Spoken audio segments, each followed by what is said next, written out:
तो पाकिस्तान और भारत के बीच में तनातनी बढ़ रही है और पाकिस्तान भारत को लगातार परमाणु हमले की धमकी दे रहा है। लेकिन क्या पाकिस्तान परमाणु हमला कर सकता है? इसके नियम क्या हैं? और अगर परमाणु हमला होता है तो कितनी तबाही मचेगी?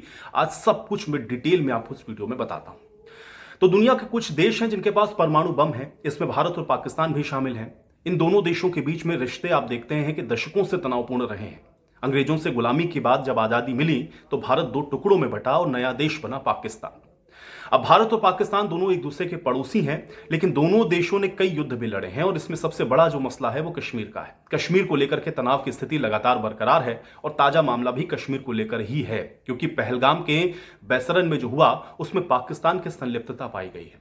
यहां पाकिस्तान से ट्रेनिंग लेकर के आए आतंकियों ने 26 निर्दोष लोगों को मौत के घाट उतारा और तब से दोनों देशों के बीच में ये जो तनातनी है वो जारी है। अब पाकिस्तान की तरफ से लगातार परमाणु हमले की धमकी भारत को दी जा रही है, क्योंकि पाकिस्तान डरा हुआ है। अब ऐसे में सबके मन में सवाल यह है कि क्या पाकिस्तान भारत पे परमाणु हमला कर सकता है? तो यहां आपको यह बता दें कि भारत और पाकिस्तान यानी कि दोनों देश के बीच में नॉन न्यूक्लियर एग्रेशन एग्रीमेंट है और ये दोनों ही देशों ने एक साथ साइन किया है। इसमें दोनों देश परमाणु हथियारों का इस्तेमाल नहीं करेंगे, यह तय है। 21 दिसंबर 1988 को इस्लामाबाद में पाकिस्तान के प्रधानमंत्री बेनजीर भुट्टो और भारत के प्रधानमंत्री राजीव गांधी ने गैर परमाणु हमला समझौता इस पर हस्ताक्षर किए हैं। इस संधि को भारत और पाकिस्तान के संसद ने 27 जनवरी 1991 को बाकायदा मंजूरी दी है। तो नॉन न्यूक्लियर एग्रेशन एग्रीमेंट के तहत भारत और पाकिस्तान प्रत्येक कैलेंडर वर्ष की पहली जनवरी को इस समझौते के अंतर्गत आने वाले परमाणु प्रतिष्ठान और सुविधाओं के बारे में एक दूसरे को सूचित करते हैं।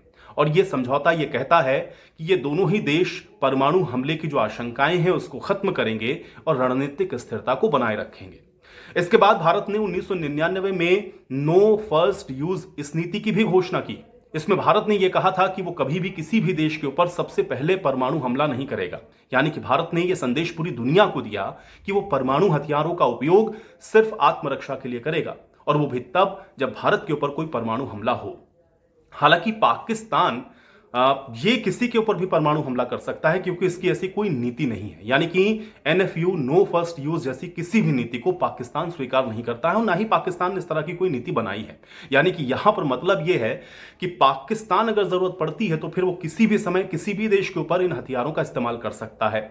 हालांकि नॉन न्यूक्लियर एग्रेशन एग्रीमेंट ये कहता है कि अगर पाकिस्तान ऐसा करता है या परमाणु हथियारों का उपयोग पाकिस्तान करता है तो फिर उसे भारत की जवाबी कार्रवाई का सामना भी करना पड़ेगा। हालांकि पाकिस्तान पहले से ही अंतर्राष्ट्रीय मंचों पर अलग थलग है, लेकिन अगर इस एग्रेशन ये जो एग्रीमेंट है अगर इसका भी वो वायलेशन करता है तो और उसको समस्या होगी।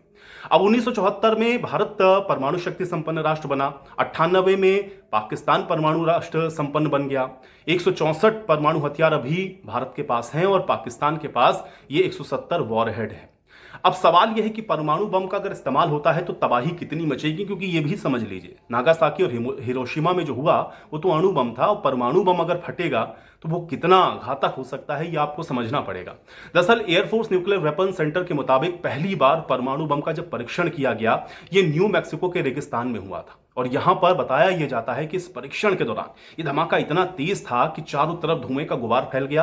धमाके का असर बताया यह भी गया कि करीबन 160 किलोमीटर दूर तक देखा गया था। और इस तरह अगर परमाणु बम का यह इस्तेमाल पाकिस्तान करता है तो आप अंदाजा लगा सकते हैं कि पाकिस्तान सिर्फ और सिर्फ अपनी ही कब्र खोदेगा, क्योंकि अगर पाकिस्तान ऐसा करता है तो उसको इसका जवाब मिलना बिल्कुल तय है।